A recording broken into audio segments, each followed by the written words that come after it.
On the table today at Squirrel Stampede, find out what is going on with this beautiful pixel art Squirtle from MEGA Mattel. Thank you, Mattel, for sending over this beautiful Squirtle. And then we'll celebrate Series 20 series of Pokemon Mega Bloks, Mega Constructs, just Mega now.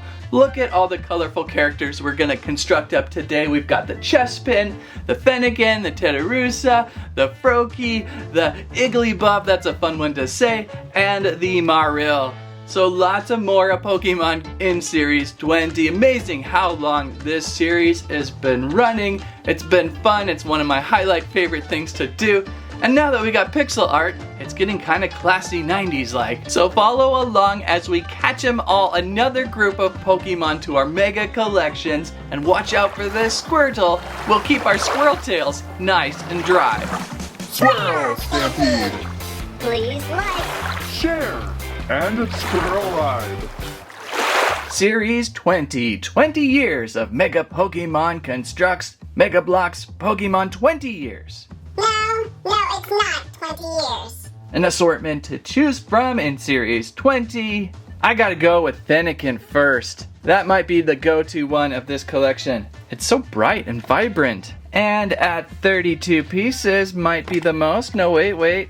How does Marill have 37 pieces? What? Its body looks shaped after a capsule machine toy. 29 for Froakie, but we'll go with Fennekin. It's like a Firefox squirrel, right? Am I right? What is this? The nest, capture ball, the green ball? I'm forgetting all my ball names today. Help me out. Well, we can see what's inside this tiny little container ball, right? Coolest part of this series are the container Pokeballs. Am I right? And you've probably said that 20 times by now. I know, right? Broken record with these. Inside Fennekin. Or it could be Big Bird. Fennekin or Big Bird? Laser squirrel back there would know. Okay, what do we have? That indeed is a lot of pieces. And of course, instructions. Did they change these up? What? That's not instructions. That's a guide. This is not even, what? Oh, whew, there's the instructions. Underneath the Pokeball top.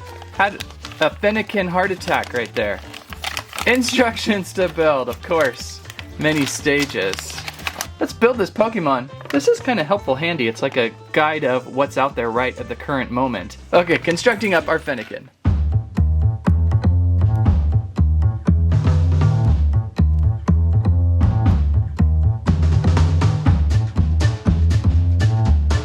Fennekin constructed Firefox Pokemon. Look at there. That's the first time it's fallen off the Pokeball. Because it doesn't really have an attachment point. I guess maybe these wobbly, noodly legs just don't lock into a stud like they used to. So you gotta just balance up on top. So watch out, Fennekin will hop on you. Probably the first time I've ever run through a Fennekin of any type on the channel, or what it evolves into, so it's totally new. Good build though. We've got ears that you can see can move, legs that you can pivot on ball joints, and it's got 3 of the Mega Constructs Pokemon softer rubber highlight pieces, such as the whiskers, ears, and these little hip flippies. I really like those pieces, but they do cause the figure to be more fragile. They'll fall apart at those seams because there's even less studs locking them in. But a good, very realistic Fennekin figure. So we'll just slowly attempt to hold her up on this Pokeball here. Hopefully she won't fall down. Okay, I've got to see the Marill. I got to see how is this 37 pieces. It looks like it should be 5 pieces. What do we got inside?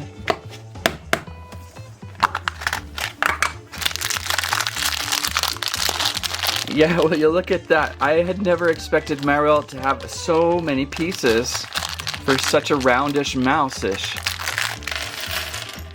Instructions say there are many stages here of building. It's gonna be maybe a larger scale, I wonder. Fine print, fine print. Well, we'll see. Let's construct up.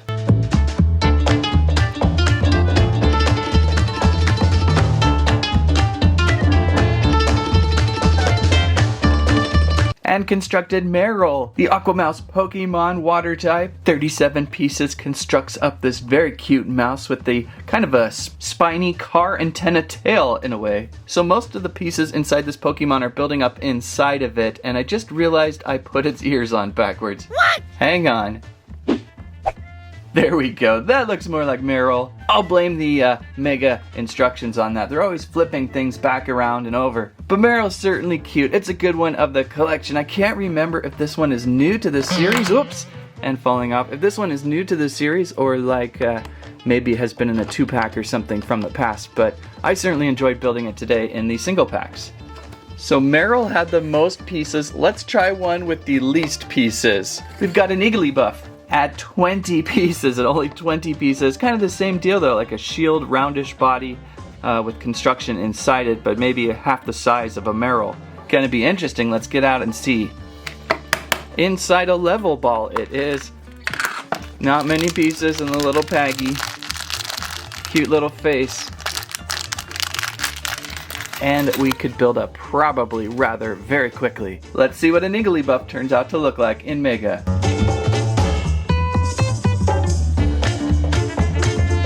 Well, the Igglybuff built ridiculously fast. Those 18 pieces, sneeze and you will have constructed. You can see quite the difference in height between the Marill.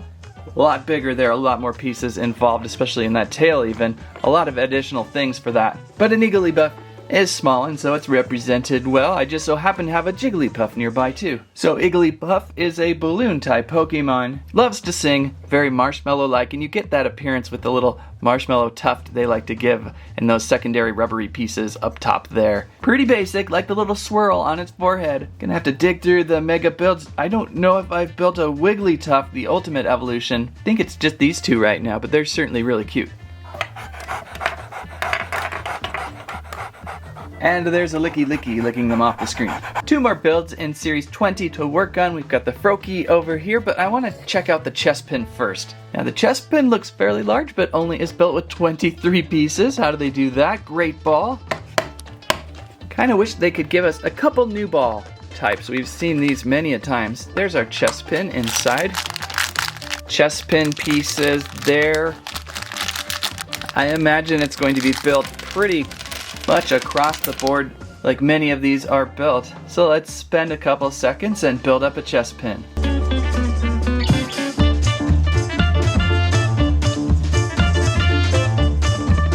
And the spiny nut Pokemon Chespin constructed, kind of square-like in a way with the color scheme and the grass type back there, all in green on one side. Ooh, I may have got this circle piece. Might have to rotate it one over, it doesn't really matter though. Constructed with 23 pieces again, and it's pretty basic. Things like the arms are just on a triple ball joint piece that attaches on up to its head, and then feet. So it really dumbs down to very little pieces, and we've got the rubbery pokey pieces up top, which I like. That gives the head some interesting uniqueness to it. Probably right in the middle line of all these builds today. It's a fun one, it looks really good. I like the squirrel-likeness of it.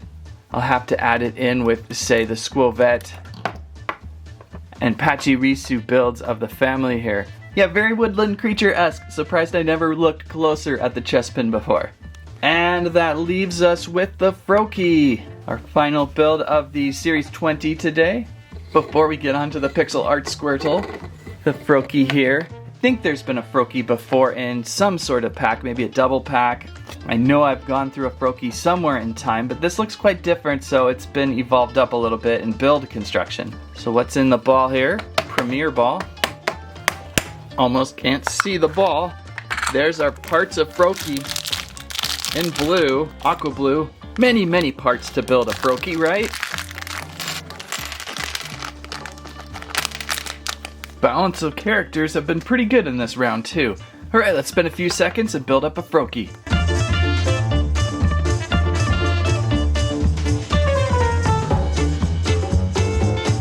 And a Froakie, mega constructed. I don't know why, but when I look at Froakie, I only see these 2 white spots, his nose spots, as his eyes. I don't know why I do that. These are his ears instead of his frog eyes. Yeah, I cannot unsee that. I don't know if it's just because of the build, the way the build turns out. You really got to kind of focus your eyes on the yellow, and then you start seeing the frog head. So don't focus your eyes on those as the eyes, because the more you focus your eyes on the white spots, his nose spots, the more you're like, that is one weird Pokemon. But it's a frog, and it helps to get his eyes pointed up too. When they sag down, looks less like a frog. Well, good build though. For ingenuity stakes, it was fun. You got your nice noodly arms, and you got extra joints in his frog hips, and maybe we can get him into a more frog-like pose by kind of bending these out a little more froggy. Right now they're not very froggy. Try something, I don't know. I got a little extra little froggy cuff there around his neck. Certainly one of the weirder ones we've built, but I like him. I kind of having fun with him. It's nice to have a few extra pieces with a frog with any of these builds. So that is Series 20. I think my favorite is gonna have to go to, this is a tough call. I really liked all of the builds so far. Oh wait, you know why I can't decide? There is one more. How did I miss Teddiursa? I think because I found Teddiursa last in the collection. I had found all 5 first, and then I found this one like a couple weeks later, so it just was in a different spot. And a great ball build at 24 pieces, so pretty quick and basic on the build there. When you get through 20 series of these, things start kind of falling through the cracks. What do we got inside? Some orange pieces to balance out today. They always do well with the 6. Very colorful Pokemon to round out each series. So give me a second and I will construct up the real final Pokemon of Series 20 today, a Teddiursa.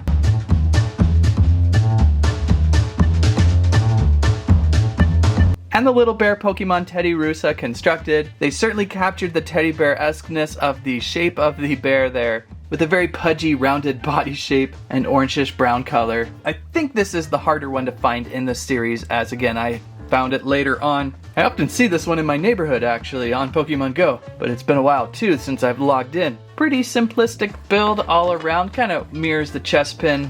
Got head rotation up on a ball joint, arm rotation on ball joints, and the feet kind of can position based off moving that piece inside their body, little tail sticking out. So this one turned out pretty good. It's gonna be hard to decide a favorite today. The Igglybuff is certainly cute, but maybe not the biggest. I'm really looking at the Marill as my favorite this time. The Chespin or Marill. The Fennekin was really fun. The legs are kind of creepy on that one. And the Froakie, I'm not the biggest fan of the Froakie. Maybe it's just the type I'm not interested in. So I'm gonna go with my favorite, the Marill, and then maybe the Chespin. But all 6 were certainly fun to build. So that there is 20 series of Mega Pokemon, Mega Constructs. Did it even start at Mega Bloks? It may have even started at Mega Bloks. 3 name changes through this series, 20 series, and they never disappoint. They don't come out as much as they used to. It used to be like every 3 months you'd get a new series. Now it's like every 6 to a year almost in release.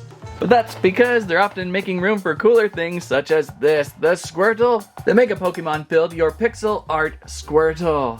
Pixel art. Probably part of the showcase series, I would say. The finer builds of the Mega brand, if you could say that. Maybe the more creative builds. We had just recently gone through a Kong and Godzilla build. They were fun, but now we've got pixel art. These have been out on shelf for about a month or 2 now. Mattel kindly sent this one over as a free gift. Thank you, Mattel. And discover and play with also a Pikachu, one of my faves, Bulbasaur, and a Charmander.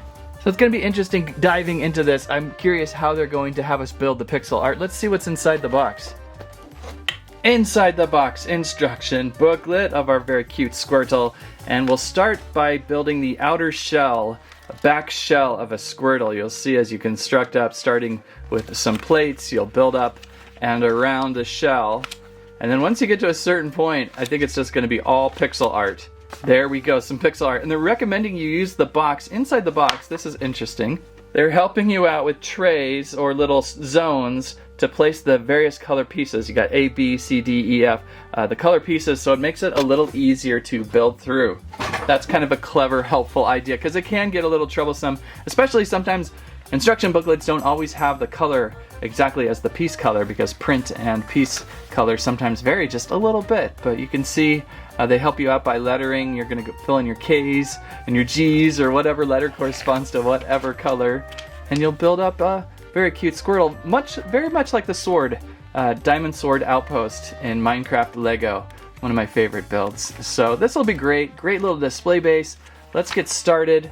Bag 1 and bag 2 will start us off with the outer shell build, and then we have many bags of CD and KL and all the bags we're going to need too. So let's start by quickly building up this back frame of a Squirtle, and then we can start working on pixel art.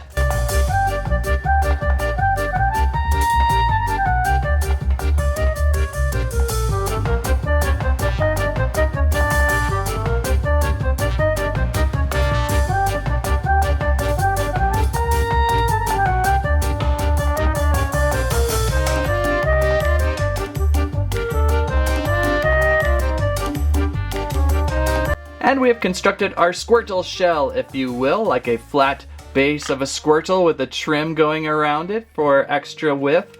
And we will then go on to adding some Squirtle tiles to it, so it actually looks like a Squirtle, right? They've sorted out the colors in all these different bags. That's helpful. Hopefully I have them all available. And they've also provided this color coding tool, so we gotta work on this first. That way we know where everything is gonna go. Let's see what we have in here. Of course, we have a brick separator / tile remover. It's a little more edgy, so you can pop a tile off if you got it in the wrong position. And I believe this thing here is going to help keep your tiles straight. You're going to need to, every once in a while, bump your tiles so they don't come in all crooked. Seems pretty smart. Let's construct up our little guide tool, see if it'll help us out. It's like a little tiny tile chisel. And so let's see, F is white, L is this color gray. And this will certainly help with those colors that are kind of in between. Like, what do you mean? Dark gray or light gray? Okay, nice blue, nice Squirtle blue. And we'll fill up the rest of this board.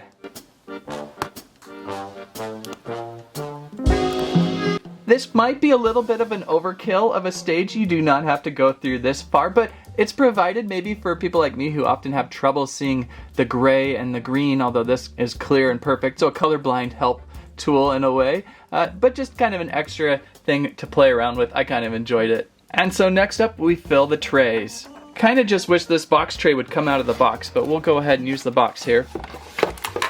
And so we can go down the line and fill in the tiles into each tray. So here's A and B, C and D,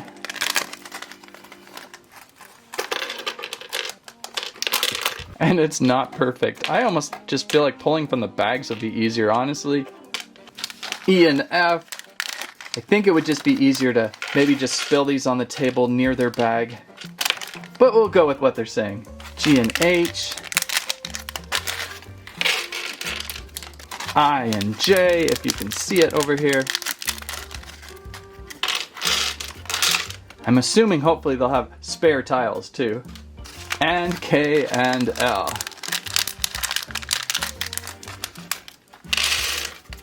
Once you've got those organized, you can just begin and decorate up your pixel art Squirtle, or Charmander, Bulbasaur, Pikachu, or maybe all. Maybe you pick them all up for some wall art. So follow along as we plate on up our Squirtle. Okay, I'm half a second in. Two things. Definitely want to straighten out your tiles each time you build a row, and I hate this box. I don't care. Oh, no. I'm going to spill everything out. It is so annoying. I can tell colors just fine, and it'll be much more fun this way.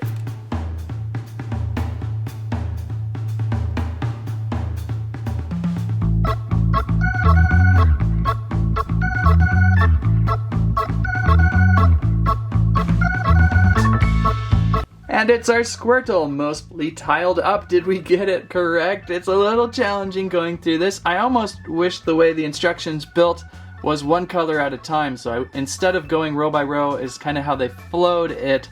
I would have rather had them show, oh, just do all the blue in these spots, and then all the green and all the red, or maybe just start with the bright colors, the whites, things that you could go off after instead of go row by row. But overall pretty fun and easy to do. I could have got the tiles a little more straight, I believe, but from a distance, that just looks cool in the light. I like doing that. From a distance, it looks really fun. So let's go through and do the perimeter now and finish up our Squirtle. And constructed the perimeter of our Pokemon pixel art Squirtle. Looking good.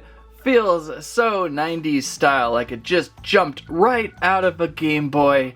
That was fun. The border certainly enhances the sharpness of this pixelized Pokemon. Looking good from the front. Maybe not so much from the back. So if you're using the display stand, make sure it's on, like, say, a shelf facing a wall and not like in the middle of the room where on one side you see a beautiful Squirtle and the other side you go, what is that? I don't know, what is that? Another fun feature we just found out from reading the instructions is this little helper tool that helps knock off tiles if you place them in the wrong spot or if you just want to take it apart. Also subs in as a wall mount. So you would place a nail right through that hole, and the other end you would sandwich on some bricks somewhere here. Oh, right under here. If you want it flush mounted here, you would then be able to hammer this into a wall. And that would be fun. That would be fun to pick up all 4 of these or a couple of these and display that way too. So kind of a fun extra idea there they've got. But that is your pixel art Squirtle looking good. And that's our Pokemon Mega Collection of the Day. 20 series of Pokemon and a beautiful pixel art Squirtle. What a collection to catch up on. If you liked today's video, please give us a squike, squirrelive, squamment your favorite new Pokemon of Series 20. Thanks so much for watching. That's what I have to say about that.